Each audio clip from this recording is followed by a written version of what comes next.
கர்நாடகால 3 அப்பாவி தமிழர்கள் வந்துட்டு சுட்டுக் கொல்லப்பட்டிருக்கிறாங்க. என்னன்னு சொல்லி தெளிவா சொல்றேன். தெரிஞ்சுக்கங்க. 3 தமிழர்களையும் எங்க சுட்டுக் கொண்டிருக்கிறாங்கன்னு பார்த்தீங்கன்னா, கர்நாடகா சாம்ராஜ் நகர் மாவட்டம் காவிரியின் வனப்பகுதியில இவங்க வந்துட்டு மான வேட்டையாட வந்திருக்கிறாங்க அப்படின்னு சொல்லிட்டு குமார், அந்தோணி மற்றும் பீட்டரை பார்த்தீங்கன்னா அங்கேயே சுட்டுக் கொல்லப்பட்டிருக்கிறாங்க துப்பாக்கி சூடு நடத்தி. பொதுமக்கள் என்ன குற்றச்சாட்டு வைக்கிறாங்க அப்படின்னா, அவங்க மானெல்லாம் வேட்டையாட போகல. அவங்க வந்துட்டு தொலைஞ்ச மாட்ட தேட போயிருக்கிறாங்க.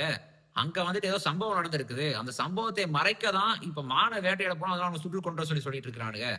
அப்படின்னு சொல்லிட்டு பொதுமக்களால சொல்லப்படுது. இன்னைக்கு அந்த 3 பேரை சுட்டுக் கொன்னுட்டாங்க. நாளைக்கு யாரா வேணாலும் இருக்கலாம். நானா இருக்கலாம், நீங்களா இருக்கலாம், யாரா வேணாலும் இருக்கலாம். சுட்டுக் கொன்னுட்டா அப்படியே விட்டுற முடியுமா? இப்ப அவங்க மான வேட்டையாட போயிருக்கிறாங்க அப்படின்னா, அவங்கள பாத்தீங்கன்னா கைது பண்ணி என்ன சட்டப்படி நடவடிக்கை எடுக்கணுமோ அதை எடுத்திருக்கலாம். அங்கு சுட்டுக் கொல்லப்பட வேண்டிய அளவுக்கு என்ன நடந்தது? இதுக்கப்புறம் என்னதான் விசாரணை மேற்கொண்டாலும் போன உசுறு போனதுதான். ஆனா அவங்களுக்கு நியாயமாவது கண்டிப்பா கிடைக்கணும். இந்த கண்டனம் மற்றும் எதிர்ப்பானது பாத்தீங்கன்னா ரொம்ப கடுமையா இருந்தா மட்டும்தான் இதுக்கப்புறம் இந்த மாதிரி சம்பவம் எதுவுமே நடக்காம இருக்கும். அதற்கு அரசாங்கம் வந்து கண்டிப்பா ஒரு பெரும் நடவடிக்கை வந்து எடுத்தா மட்டும்தான் இதுக்கப்புறம் இந்த மாதிரி ஒரு விஷயம் வந்துட்டு நடக்காம இருக்கும். இப்போ எப்ப நடந்திருக்குதுன்னு பாத்தீங்கன்னா ஆகஸ்ட் 15 இண்டிபெண்டன்ஸ் டே அப்ப நடந்திருக்குது. வெள்ளைக்காரன்ட்ட சுதந்திரத்தை வாங்கிட்டோம். ஆனா நம்ம நாட்டிலேயே நமக்கான எதிரி கூடவே தான் இருக்கிறானுங்க.